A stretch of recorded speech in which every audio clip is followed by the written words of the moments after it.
Welcome to Powerful, Wise, and Magical, the podcast for the female leader who wants to reconnect with her true essence, step into her divine feminine power, and make a huge impact in the world.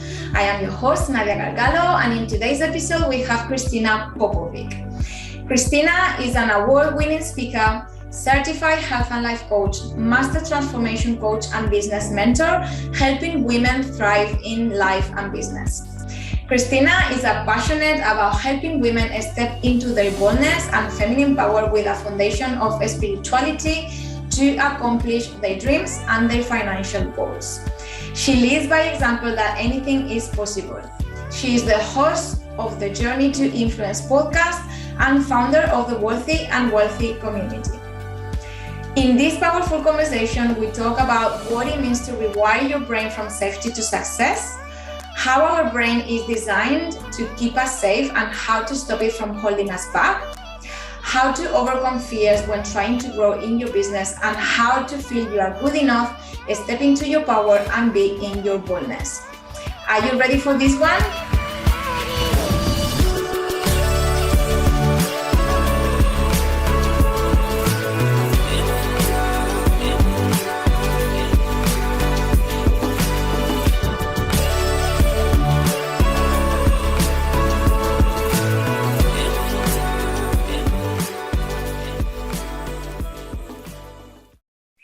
Hi, Christina. Welcome to the show. I'm so happy to have you here.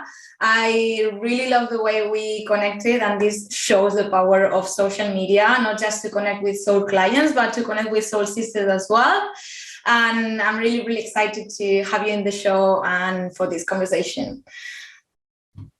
Thank you so much. I'm so excited to be here. Okay, so your Instagram bio states that you help women rewire the brain from safety to success. So what does that journey look like? What's safety to success for you? Yeah, that's such a great question. Such a great question. And I could geek out on this all day long. But basically, to me, that means that it's so important to understand that our brains aren't wired for success, even though we think that we want success. We know that we want success on a conscious level. We set our goals and we feel like that's what we want, but our brains aren't actually wired to help us to do that. Our brains are wired to keep us safe. So we are literally wired for safety and not success. And so when we have thoughts, we have emotions that are repeated over time, they become beliefs, and our brain then creates automations around that belief. And that's to help us to not have to use the energy and the time that is necessary to really think about those things and to put that on automation. And automation isn't a bad thing. It's a good thing, right? It's why we don't have to think about how to get out of bed in the morning or how to, put on our sock or brush our teeth. Automation is a good thing, but it can and does become problematic in, this area where our brains have all these automations that are running in the background that are there to keep us safe and actually push the brakes on what we want to achieve on a conscious level and our goals and our business and, the things that we want to do. And so I help my clients to literally rewire the brain. The brain has the ability to really change the neural pathways in your brain can be changed and rewired, and that's called neuroplasticity. And so I help my clients to do that with a scientifically proven method that was developed by Dr. Shannon Irvine. Her neurocoaching model is what I use to help to do that. And we not only rewire those pathways, but then we also erase the old, outdated, limiting beliefs, limiting pathways from the brain completely. And that's called synaptic pruning. And so it's so interesting. It's so fascinating. And it's also so necessary to really have that true brain-based transformation, because I think that's what's missing in a lot of a lot of other areas or other things that I've even tried to do with clients in the very beginning, right? Like tried to get them to think like me or do what worked for me.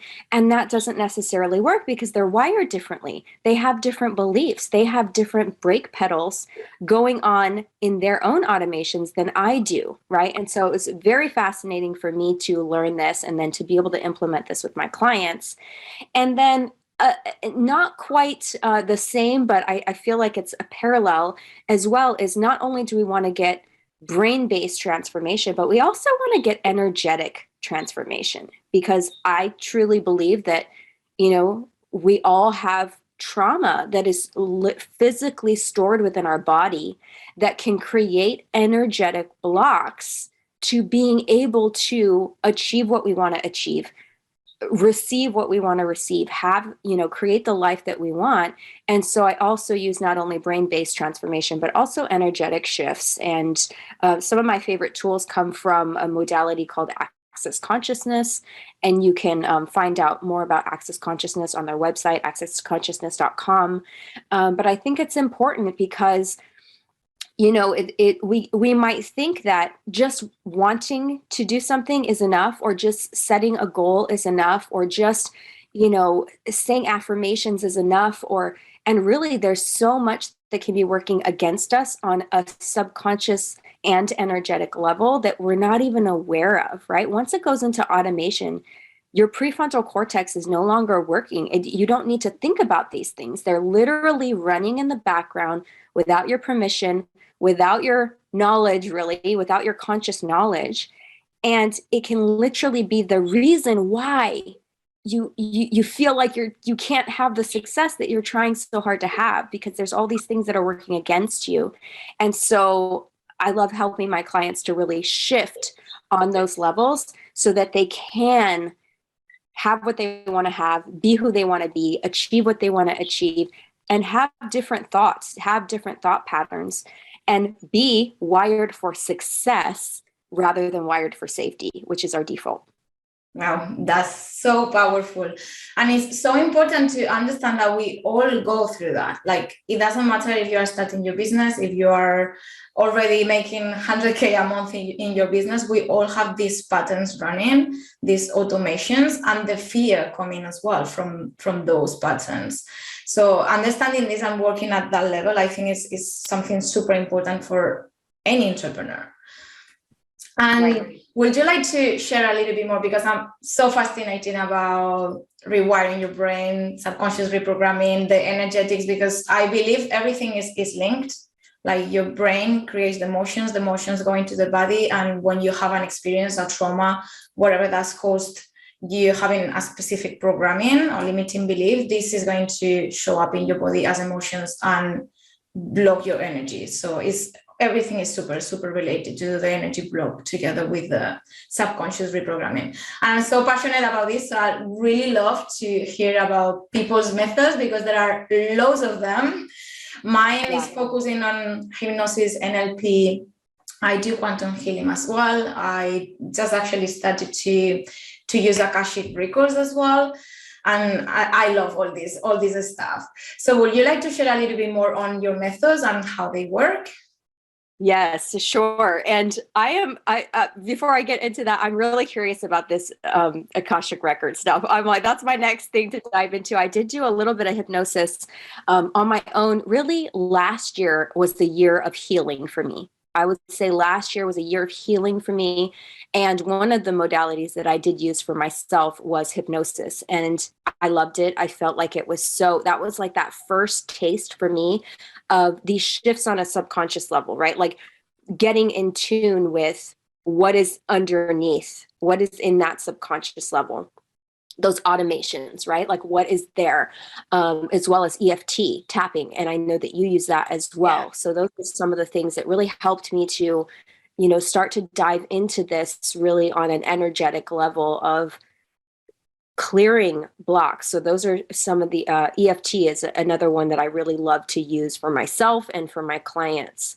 But yeah, for the brain, transformation, I mean, there's so much we could talk about, but really just on a fundamental level, it's really a sequence that happens, and we can jump into the sequence at any level, but really it starts with a situation, something that happens that is neutral. The situation is neutral, right?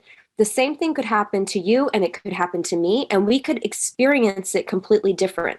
Why? Because we have thoughts about a situation, and the thoughts create emotions.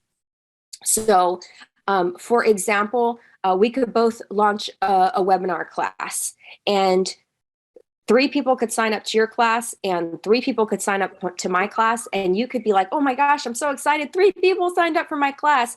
And I could be like, oh my gosh, I'm such a failure. I knew I shouldn't have done this. Only 3 people signed up. It's the same situation, but we're having different thoughts about it. And that's going to trigger different emotions, right? You're going to be excited. You're going to be happy. I'm going to be depressed, right? And so the situation, we have thoughts about the situation. It creates emotions. Thoughts and the emotions repeated over time become beliefs. And that is really where our identity is formed. And from those beliefs, we are going to make decisions that we are going to then take or not take action, and that is going to create results in our life. And so this is the pattern underneath everything. And like I said, our brain uses this pattern and is wired for safety. And this stuff starts when we're little. So I'll give you an example. I mean, one that I've had to work so hard, and I will be honest and say I'm still working through it on certain levels, right? We're working at things on different levels, right? Not where I started, but it's not completely erased yet, okay? But this idea of not being good enough, I think almost everyone struggles with this I'm not good enough belief. And where does that come from? It comes from patterns that we've a belief that was formed when we were little. I remember, I can name 2 situations that happened to me, probably around three, and then another one that was 5. And that really kind of reinforced that first reinforcement. And then it was reinforced over and over, right? Because we're then looking for then our brain catches all the evidence that reinforces and reinforces and reinforces those patterns. And so that's really one that, I've done hypnosis on, EFT, counseling, trauma coaching, like all of the things. And I'm not where I was. Thankfully, I've come a long way. But that is one that took so much healing because it was so deeply, that neural pathway was so deeply ingrained. And so, part of the neurocoaching method is really gaining awareness around what is there. What is that thought that is really the root thought, right? And typically, it all leads back to our 3 core needs as humans. We want to be loved, we want to feel safe, and we want to belong or feel worthy, right? We feel like we're good enough. And so it comes back to that. And then when we can be aware, then we can really start to do the shifting work. And part of that is, there's a logical piece to it. And then there's a non-logical, an emotional piece to it, because we have something that's called a negativity bias. So I can see something as true for you, but then for me, it doesn't feel true, right? Like in this example of the not being good enough, I can look at you and say, of course she's good enough.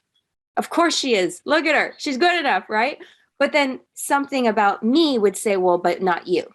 It's that is called a negativity bias. We literally have these kind of fences or walls that literally block us from being able to see ourselves the way that we see other people. And so being able to be aware of that and to really do the process. I mean, there's a whole process to go through and take that one thought, once you're aware of what that really brake pedal thought is, and to take it through the entire method to be able to shift it, to be able to erase the old and implant a new. And go through the process of, it's called brain priming, where you are really grooving in that new neural pathway and at the same time pruning the old one, right?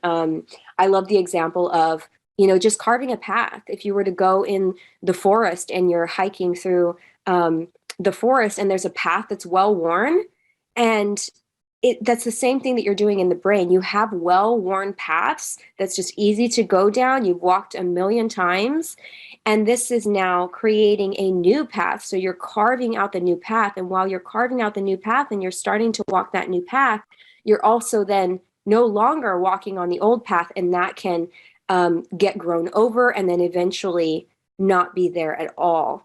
And so, there's a lot of pieces to the actual method, but it is a scientifically proven method, and I absolutely love it.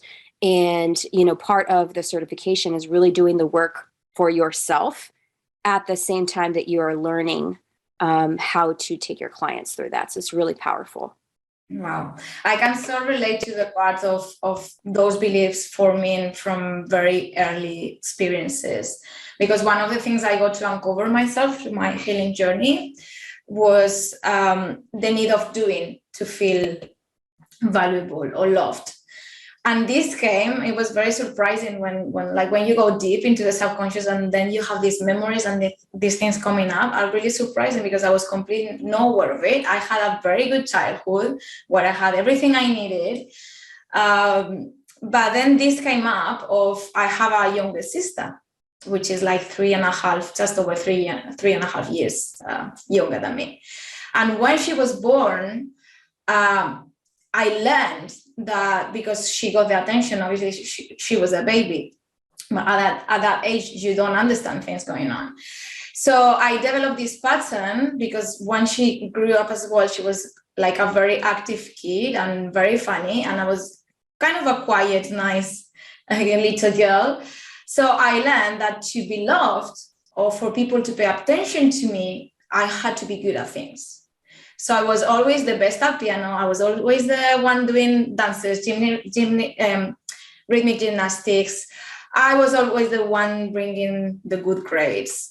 So I developed this pattern of I have to do and I have to be the best and I have to do things right in order to be loved or be valuable. So it doesn't even have to be a big trauma event. There's something as tiny as that is just you are not able to process the emotions, or you don't have the capacity to process the events emotionally at that time that is going to trigger these beliefs. And then this is going to obviously reflect on your adult life unless you work on them. So really, really powerful.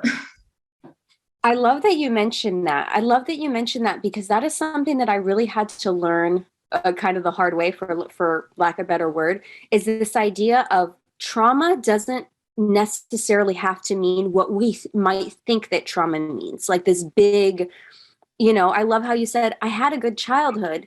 And yet to be able to say, I had a great childhood and something did make an imprint on me, right? And it can seem like, I know for me, there were several things that happened to me even later on, my teen years, my young early 20s, that happened to me that were life-changing, identity-forming things that happened.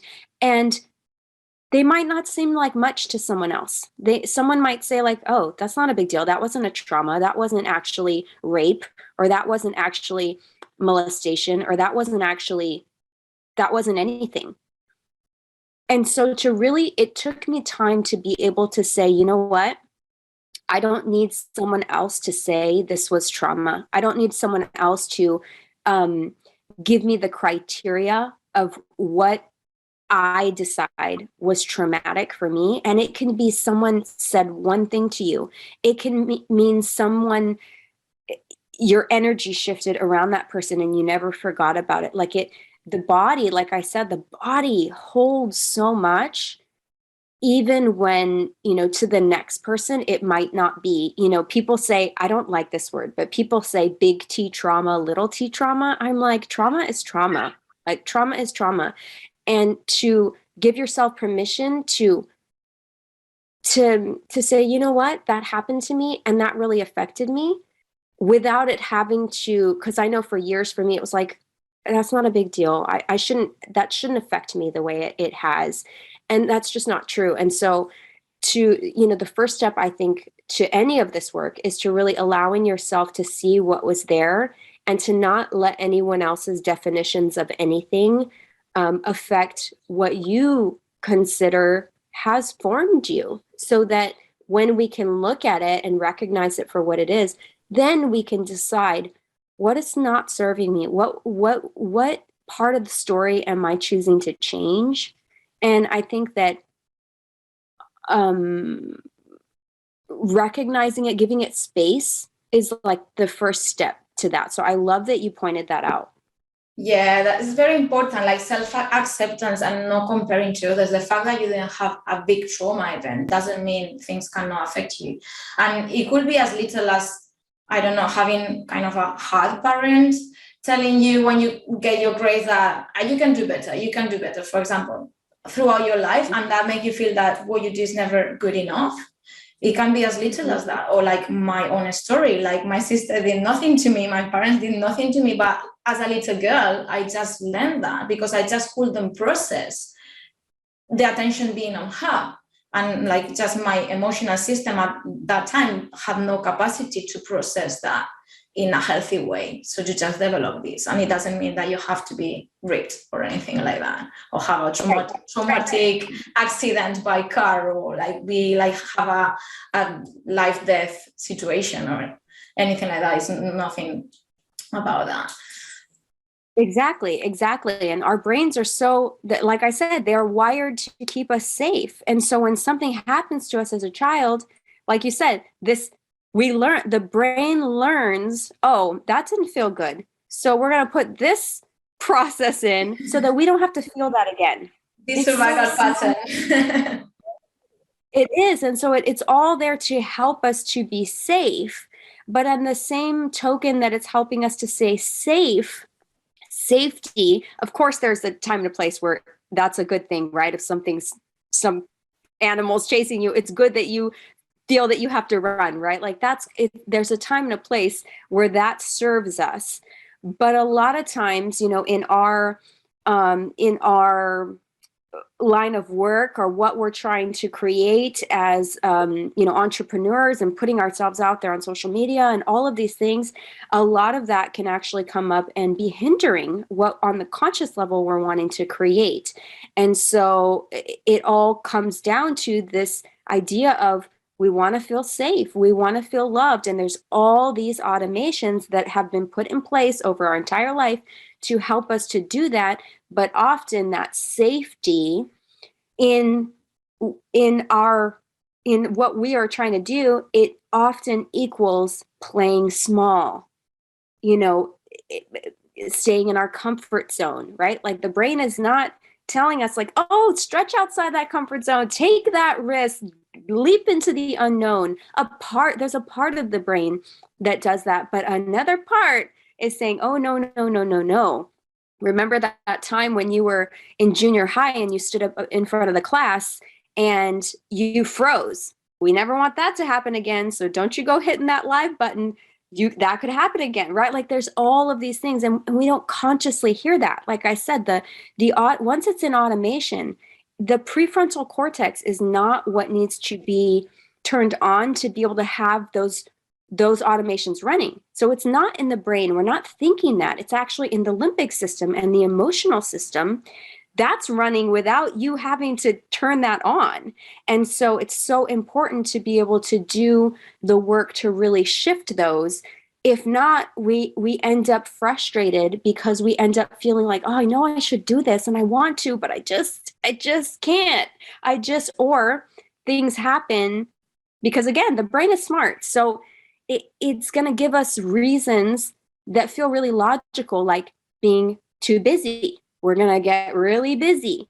Or, God forbid, the body may even make us sick.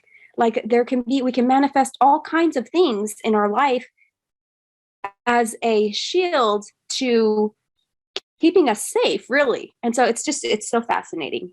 Yeah, I love the thing of being safe. Like I think last year, this was a big realization for me when it comes to embodiment. So when you want to manifest what you want or get the results that you want in your business, there is a very important piece of embodiment. And when this thing of safety gets triggered, so your body doesn't feel safe, it's going to do all the kind of things to not actually manifest that, because it's not safe for you.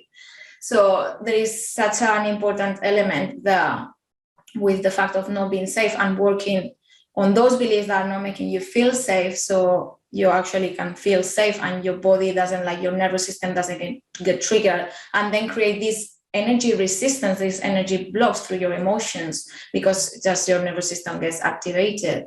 And that's so important for manifestation, or for like achieving any kind of result or anything you're gonna do in your business, in your life, any up level, that level of safety, so you really can embody whatever like that is that you want, is so important. Yes, that is so interesting that you brought that up, because that was one of the first things that I really noticed that led me to seeking more help outside of just counseling.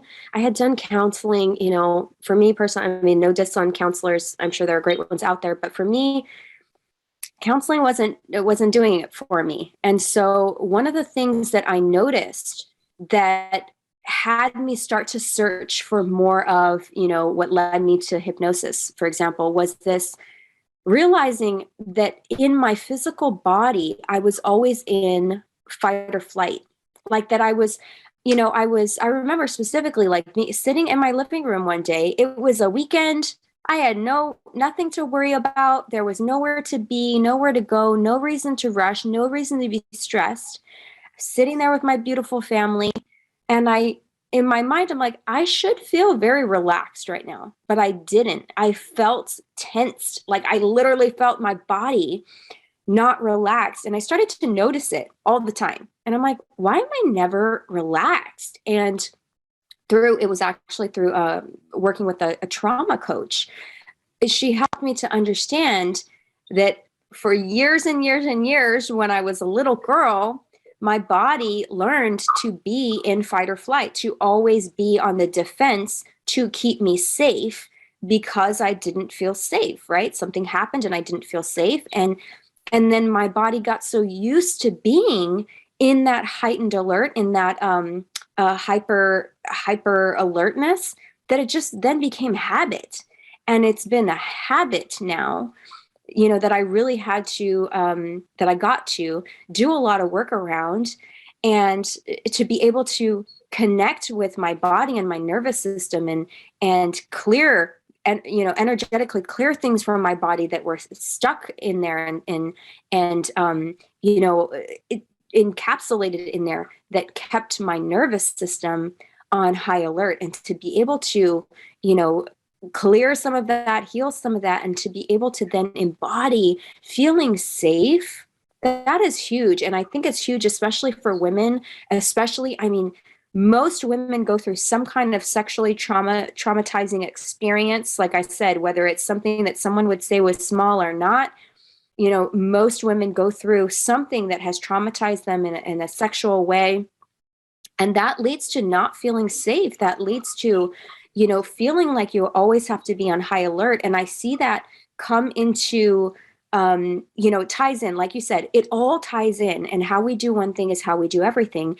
And we can see one thing show up in one place, and then, you know, ask yourself, where else is this showing up? And I could see it in my business. I could see it in these spurts of feeling really on fire and wanting to be seen, right, on social media, and being out there and, you know, posting and doing the videos and doing everything. And then the trigger happens, and then you it doesn't feel safe. And I think especially as women, you know, we can have this this double bind, you know, this contradiction between, we need to be seen to be able to have a thriving business. We want to be seen, but also being safe can really equal, or being seen can really equal not feeling safe. Because if we're seen, we can be a target. If we're seen, we can be, you know, we can be targeted for whatever that might look like for us. And so it is, again, so important to be able to understand your brain, understand what those thought patterns are, understand what those traumas are, what those automations are, and to be able to heal, to be able to clear, to be able to change and prune and rewire, so that we can be what we want to be and what we were put here on this earth to be, and it's a lot of work, but it's a lot of great work that we love doing, right? Yeah, this reminds me a lot of one of my stories with my business and not feeling safe. And it's at the beginning of my business, I was so much in my masculine, always focusing on the achievements and the success I wanted to have, and I needed to make 10K a month and all these things. But I wanted it so badly that at the same time, I had such a big fear of failure that I was doing like, I love my business and I always this was my passion from the beginning. When I was a food freedom and self-love coach. And I knew I wanted this, but when I was doing my affirmations, my meditations, visualizing where I wanted to be and all these things, I was always super nervous. I could feel this nervousness running through my veins. And I couldn't understand why. And when I went and did the work, I wanted things so badly that I was so scared of the failure that my body was feeling very unsafe of achieving those things. So I could really feel it constantly. And I was always stressed and always nervous, and like things didn't feel right and safe in my body at all. So yeah, I can so relate to that. I would love to go back to the point of the feeling enough, because I know it's a very big part of your work as well, to help women feel enough and step into their power. So how do you see that in your business? Yes. I think that is the most, if I had to pinpoint one thing, like if I could help women with just one thing, it'd be to help them to see themselves, to know, to feel, to embody that they are enough, right? Because we all struggle with that. And there's so much that goes into it, imposter syndrome, and, there's so many layers to it. And I think it's a process for everyone. It's a process, of shifting beliefs, right? And for me personally, I don't know that I could do it without a spiritual component, right? Because for me, I know that I'm intrinsically enough because I was born, right? Because I was created, because my soul chose this mission, or was chosen for this mission, here and now, and that I'm exactly who I am meant to be to fulfill this mission that I have, that only I have, that only I can fulfill, because I'm unique, right? Like I love the truth that there has never been another you, and there will never be.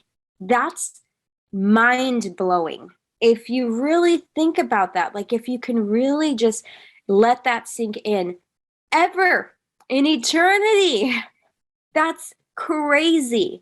And so it's crazy for us not to know that we're so special. I mean, we are literally so special in our uniqueness. And, because of all the things and, society and everything, we end up wanting to fit in. We end up wanting to be like everyone else. We end up wanting to, blend into the crowd. And so, that's something that I'm just so passionate about, is helping women to really get how special they are, how worthy they are, because they are them. And then to really be able to see your own magic, understand your own magic, and then own it.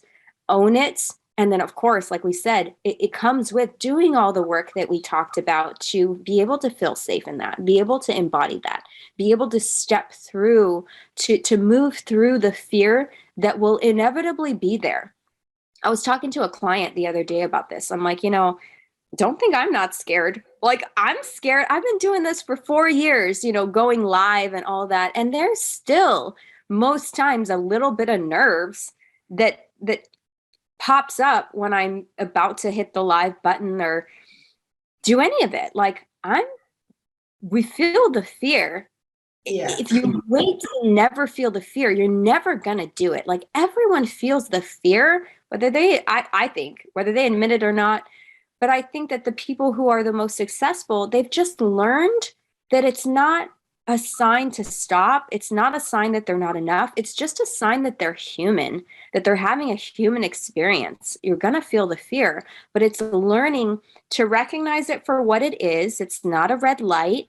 It's actually a green light to know, like, ooh, I'm growing. I'm moving forward. I'm doing something outside of my default, safety comfort zone. That's great, because I want to get to somewhere I've never gone before. And that means that I need to take steps that I, haven't taken before. So it's a green light. And to be able to learn how to manage that feeling of fear and to be able to move through it with ease and grace, instead of allowing the panic to make you stop, or even feeling, panic to that level. Right. And knowing, like, there's no such thing as perfection.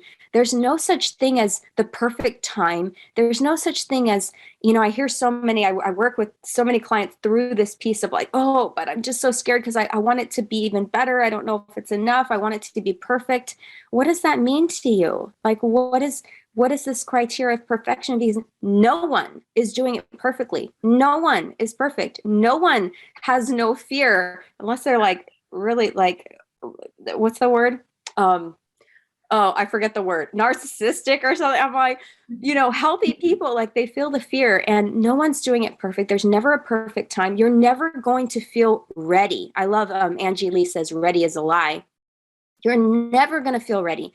So if you're waiting to feel ready because you think other people are ready, they're not. They're just moving through it. If you're waiting to not feel afraid because you think other people aren't, you're going to be waiting forever because they're feeling it. They're just going through it. And, if you're waiting for some kind of perfection or confidence, this is another thing. I don't feel confident, maybe later, maybe when I get this, that, or the other, I'll feel more confident. Confidence works the other way around. You don't feel confident and then do something. You do something, realize that you can do it, and that gives you a little more confidence every time. Right? You get better at it and you get more confidence. It doesn't happen. It happens the opposite way that most people think that it will. And that keeps them stuck longer than it needs to be. So these are all things that I love to work with my clients through, to help them to see, what's just part of the human experience, and having the tools and being able to embody, like you said, being able to move through those things so that it doesn't become stopping points for them. It just becomes part of being human. Oh, yes, I can feel this so much. And I agree to all of it, because absolutely, like, the fears are always going to be there. And whenever you're stepping outside of that comfort zone or growing, you're going to be feeling the fears because it's just something new. So again, we said, like, our human brain is there to keep us safe, to survive. So whenever something is new, we're going to feel the fear, but it's all about not allowing that fear to stop us. And when it comes to perfection, like, I've been telling so many of my clients, and like myself in the past, like, what's really perfection? That's so subjective. Like, who creates the perfect version? Because maybe what's perfect for me, that has nothing to do with what's perfect for you or how you see it from the outside. So we just put all these perceptions on things, when it's not the truth, or it's nothing real even. And right, also holding us back. There is, as you said, there is never a time where you're going to feel ready, like 100% ready. Because unless you put yourself out there and you build that confidence, which, as you said, confidence is something that you build, it's not something that you are born with. And unless you get out there and you practice and you gain experience and slowly you gain the confidence is not going to come. So you're never going to feel ready. There is always things that you need to learn. There is always things that, like, more knowledge that you can acquire, more things that you can study. If, like, you're doing a presentation, there is always things in the graphics that you can improve. So, like, wherever you look at, there is always things that you can improve and do better. And, like, you're never going to feel 100% ready, or everything is going to be 100% perfect. So navigating those fears and those feelings and realizing that that's not the truth at all is such a powerful thing. Yes. Yeah. And we're so afraid of judgment. We're so afraid that, again, it comes down to one of the core beliefs of two of the core beliefs of needing to feel loved and needing to feel worthy and belonging. And we're so afraid of that. That's why we want to make it perfect, right? We don't want someone to say that we're not enough, because we already feel like we're not enough. And so it starts with us knowing that we are enough, and it having nothing to do with any outside of validation. But that takes work, right? Like for me, that took years of work to even get to the place that I'm at with it now. And so, to know that it is, to let it be playful, and to know that no one is watching us as closely as we think they are. Like, think about, again, with this negativity bias, we go, let's just say, for example, social media. You're scrolling on your social media. You're not watching anyone so closely to look for their flaws in their video or what they said or their graphics, or like most of the time you're barely even paying attention because you've got all your thoughts going on. Like, you're barely even paying attention, and we think we know that that's how we are with other people. We're not out there judging them. We're out there saying we think that looks great. Even if they mess up, we're like, you go, girl, like that was awesome. But then we think that people are looking at us totally differently. And that's that negativity bias. Like, no one is paying that close attention, and if there are people that are literally like out there, like hating on you, those are never, like, let's say in the business building setting that we're in, those people, if they are even out there, which most of the time that's all in our head, even if they were, those are never going to be clients of yours. Those are never people who are going to buy. Those are people who are never going to buy from you. So why waste even an ounce of your energy on them, even if they did exist? And most of the time they don't even exist. Yeah, that's so true. And it's funny to see, because I think that, so whenever we make a mistake or we do, like, let's talk about going live, and I don't know, you get just trapped on your words or whatever. If you see someone else doing that, you're like, okay, that's natural, like everyone can get trapped when you talk. But when you do it yourself, we are so hard on ourselves. Like, it's a whole world. Like, oh my God, what have I done? Like, I need to delete this. I look horrible. Like, I make such a big mistake. And when we see that on someone else, it's not a big deal. But when it's for ourselves, we make such a big deal with it. Right. Yeah. Yeah, absolutely. So I would love for you to just give a personal advice to our listeners when it comes to stepping into their feminine power and their boldness. Oh, I love that. I love this word bold, to be bold. Sometimes I think about, here's my piece of advice. And this is not to sound morbid, or negative, but we only have so much time here. Like, we act like we have eternity, and in a way we do, but on this earth, in this actual human experience that we're in right now, in this lifetime that we're living, we have a limited amount of time. I don't know how much time we have. We assume and we hope we have 100 years, but we might not. We have enough time to fulfill our mission. And why waste? It's such a waste of time. It's such a waste of time and energy that are both limited resources, to spend time believing and acting from a place of not enoughness, from a place of perfection, from a place of pressure and failure. It's like, what if we actually lived today like it was our last, in the best of ways, right? Like, if you knew that today was your last, or this month or this year, how would you show up? Would you show up differently? And if so, then show up that way, because none of us have any guarantees, and we do have a mission to accomplish, or you wouldn't be here.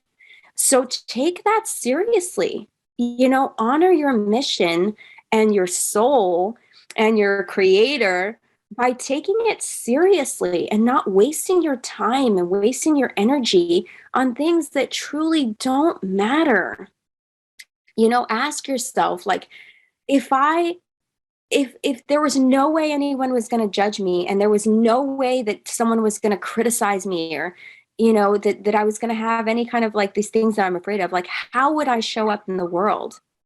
And embody her. Who is your highest self? How can you embody her today, right? Your highest self, she may have things that you don't have today, but most of it are things that you can embody today. How does she carry herself? How does she walk into the room? How does she, dress? How does she, self-care? How does she speak to herself? What are the thoughts that she's having? What are the connections she's having? What are the friendships that what is she tolerating and not tolerating, right? Like, how can we embody that more and take our mission seriously? You are enough. You are more than enough. You are exactly who and what you need to be to do what you came here to do.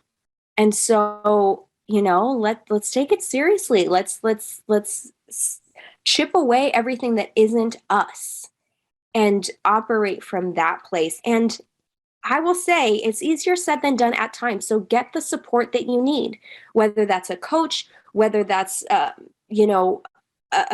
mastermind group, an accountability partner, like whatever that is, counseling, whatever that is for you. Get the support that you need, because you deserve the healing that needs to happen so that you can be the fullest expression of yourself. Wow. I love that. And I love what you said about connecting to that higher mission and understanding that you are already enough.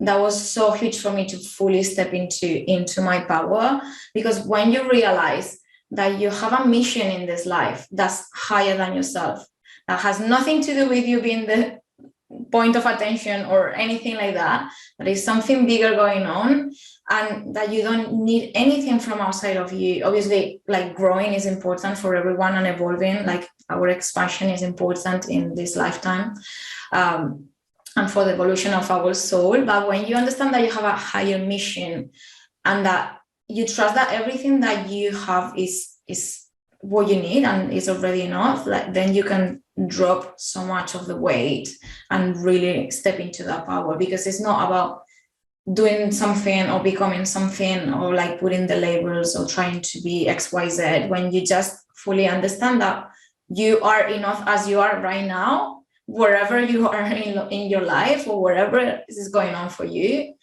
then you enter a totally different game. Yeah, absolutely. Okay, so just before we finish, I would love to make the powerful, wild, and magical question. So what's something you're absolutely in love with right now in your life that's really lighting your soul up?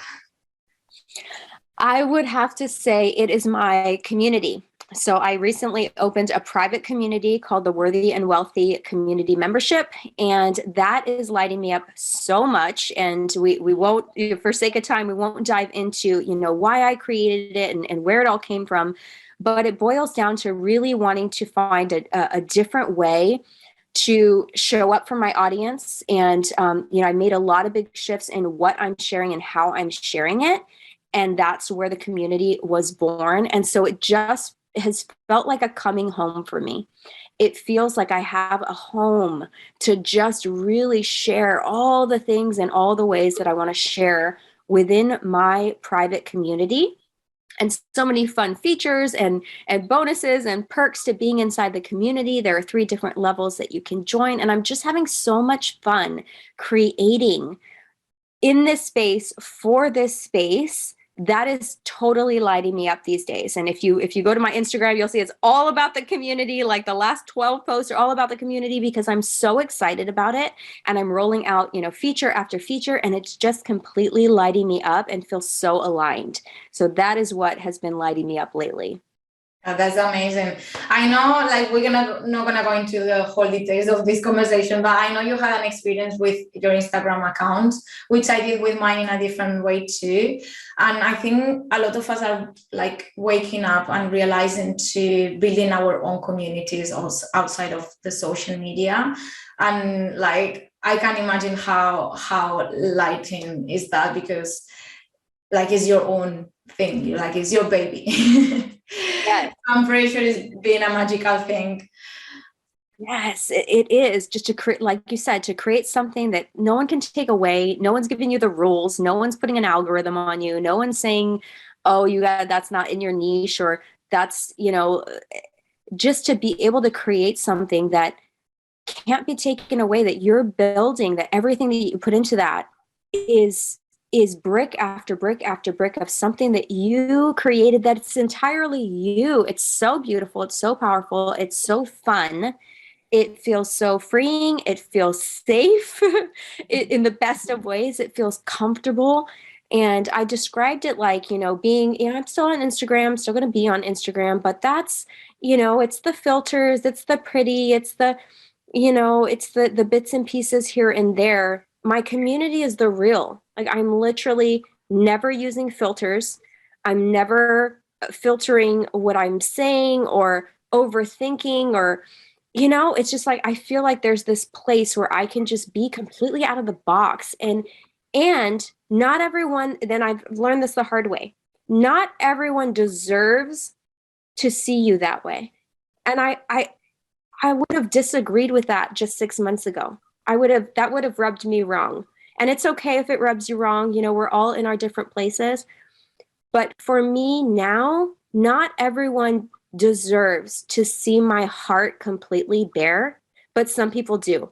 And the people who want to be in that space absolutely can be in that space, and I would love to have them. And it's not everybody, and it's not for everybody, and I don't have to be for everybody. We're not meant to be for everyone. And so it just feels like inviting someone into, I said this in one of my posts, it feels like inviting someone in to hang out in my living room, sit on my couch, and I'm going to give you a warm blanket and a cup of coffee, and let's chat by the fireplace. Like, that's what my community feels like. Versus when I'm on Instagram, it feels like I'm at like a huge outdoor concert, and it's loud, and there's a million people, and most people I'll never be friends with, and I would never have anything in common with. And it's just a whole lot of like trying to find someone that you might connect with. And you do, you find people and you're connected with people, but it's such a different experience than the two of us sitting on my couch in front of the fire and chatting together and being warm and cozy. And so that's what it feels like for me. And I absolutely love it. That sounds amazing. I love it.